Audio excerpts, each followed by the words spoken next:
Voici une histoire fictive et critique qui aborde un sujet sensible, dans le but de susciter la réflexion sur des pratiques problématiques. Titre: Le silence de Mariam. Dans un petit village entouré de collines, vivait Mariam, une fille de 9 ans, vive et curieuse. Elle aimait grimper aux arbres, écouter les contes de sa grand-mère et dessiner dans la poussière rouge. Sa vie, bien que modeste, était remplie d'innocence et de rire. Mais un jour, tout changea. Un homme respecté, qu'on appelait le prophète, arriva dans le village. Il était charismatique, entouré de disciples, et prêchait la parole divine.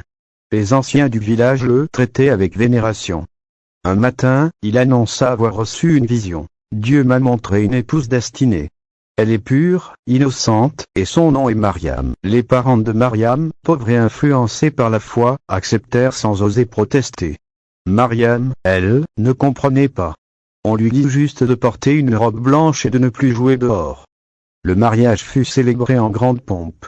Les gens applaudissaient. Mais Mariam, elle, pleurait en silence. Les jours devinrent des mois. Mariam n'allait plus à l'école. Elle n'avait plus le droit de jouer, de courir, de rêver. Son corps d'enfant peinait à suivre les exigences d'un monde d'adultes. Personne n'écoutait sa douleur. Un jour, une femme du village, nommée Aïcha, osa parler. Elle dit: ce n'est pas la volonté divine de voler l'enfance. C'est un crime travesti en foi. Ce fut le début d'un changement. D'autres femmes, puis des hommes, commencèrent à questionner. Le prophète quitta le village.